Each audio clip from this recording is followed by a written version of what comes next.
Hi everybody, this is Dan Stolebarger. Welcome to this week's KFIR Middle East Update.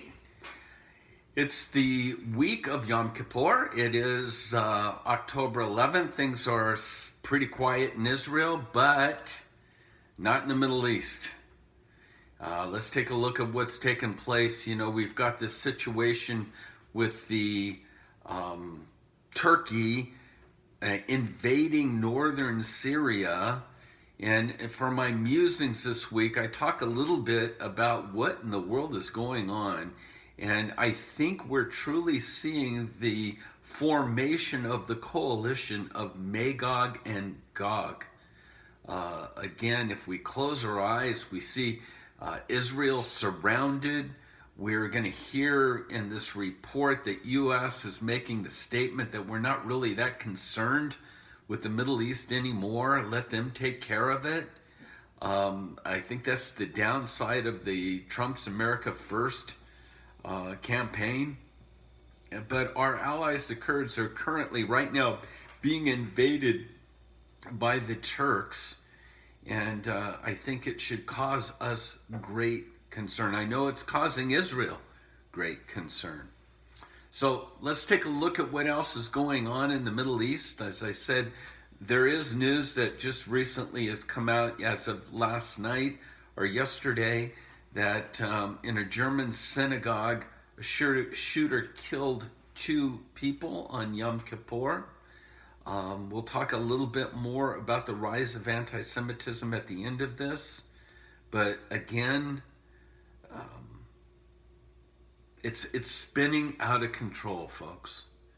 But back to the Kurds and Turkey and the formation of Gog, Magog, a prophecy being unveiled right before our very eyes. This is a concern. Trump is defending his move in Syria, and his comment is, for us, this stupid, endless Middle East wars are ending. And then he goes on to say, well, you know, when he's pressed about this, and you're going to see different comments of different leaders, but when Trump is pressed about this event of us withdrawing from northern Syria and asks, what if the Turks get wiped out? What if the Turks wipe out the Kurds? And Trump's response is, if they do that, I'll wipe out the Turkey economy. Once again, I don't think that's the battle we want to fight. I'm concerned of what are leaving North Syria, the vacuum that it will leave. We'll get to that in a moment. These are just the news bites. Again, back to Israel. You know, the whole government's a mess, as you know. There is no coalition government at this time. We've talked about the kingmaker, Avigdor Lieberman. What he's presented to both blue and white and Likud has been rejected. Essentially what he is saying is, let's get rid of the religious right, the Orthodox. Let's just have a coalition government of blue and white, Likud, and of course, our party. And for the most part, it's been tossed out, useless, unhelpful, both blue and white and Likud sources have said. I'm sensing a cracking in the foundation of the religious Orthodox right. There's a quote that I'll share with you. Rumblings amongst the Orthodox. Quote, the test of a leader, president, prime minister, is to let others continue to lead without him. Bibi must act like Moses. He must find Joshua and appoint him the successor, bless him. There's a state that needs to be managed and guided right now. So we'll have to wait and see. It's going to be a pretty quiet week with Yom Kippur, which is going into then the Feast of Tabernacles, which is an 8-day celebration. But at the end of that, we'll be rewinding back to the condition of the Israeli government. As I mentioned before, take a look at this article. By the way, holygroundexplorations.com. Make sure you access the PDF PowerPoint that accompanies this YouTube. Turkey in prophecy. Again, Ezekiel 38:39. The formation of the Gog-Magog, which will be an invasion into Israel.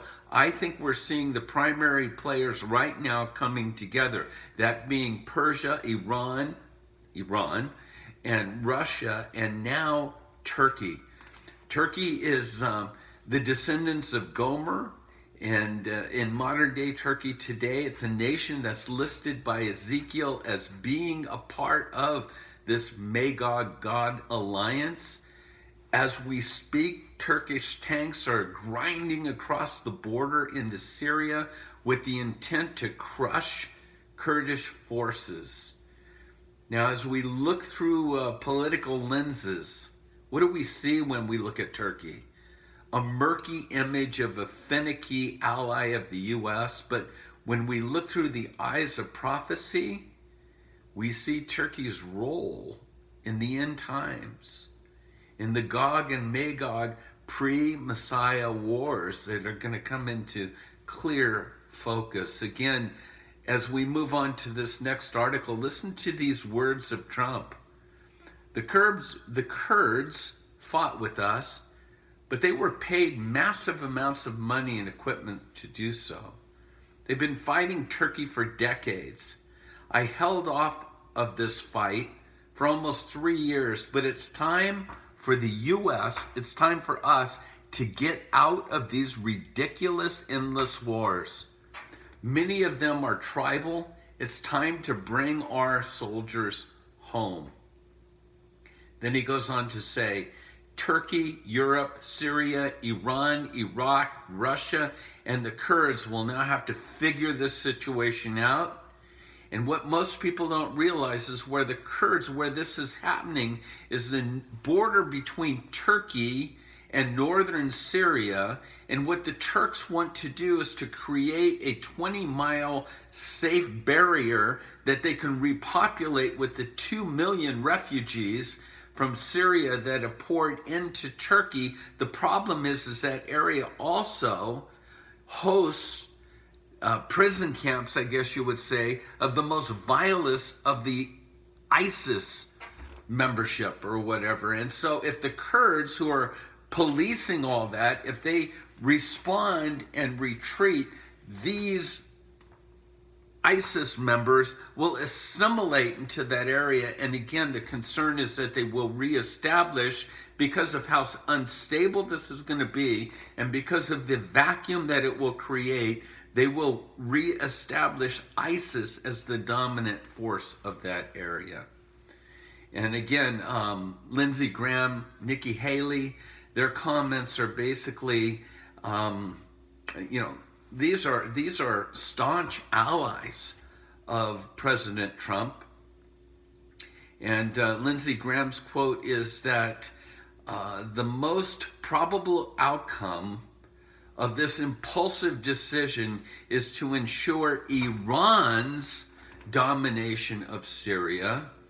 The U.S. now has no leverage, and Syria will eventually become a nightmare for Israel. Really, Syria, this whole area, back to that prophecy, is going to be put into the hands of Turkey, Iran, and Russia.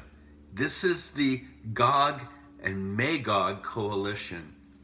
Nikki Haley makes this statement and says, we must always have the backs of our allies. The Kurds were instrumental in our successful fight against ISIS in Syria. Leaving them to die right now is a big mistake. And then she signed off, #Turkey is not our friend. Again, because of our time, take a look at, there's more history that I'm giving you here. There's a summary of events that gives you some background of the Kurds, of Syria, of the Turks. Take a look at that. But since we're out of time, I did mention the rise of anti-Semitism today. Look at this picture. This is a 12-year-old boy in Australia that is being forced to get on his hands and knees and to kiss the shoes of a Muslim. Again, was vastly outnumbered. This is happening. The rise of anti-Semitism, 2 people killed on Yom Kippur in a synagogue shooting. We are seeing end times playing out before our very eyes. And so what are we going to do as believers, as Christians? What are we going to do when we read Genesis 12, standing with Israel? God's going to bless those that bless thee and curse those that curse thee. When Paul says, is God finished with Israel? By no means. We're to live a life in such a way to cause them to be jealous. We need to stand with Israel today. Yes, pray that their eyes will be open to receive their Messiah. But the war drums are beating, and we cannot be neutral. We must take a stand. Again, last picture, take a look at Friedman. This is the positive note that I'm ending on. Attended a global day of prayer for peace in Jerusalem. Was broadcast to over 200 million evangelical Christians. Praise God. Pray for the peace of Jerusalem. That's it for this week. Sharon and I are heading off to Israel on Monday. It may impact videos, but we will have weekly PDF PowerPoints available on our site. Again, our website is holygroundexplorations.com. See you when I get back. And again, remember, let's stand together, be watchmen on the wall, and pray for the peace of Jerusalem. Shalom.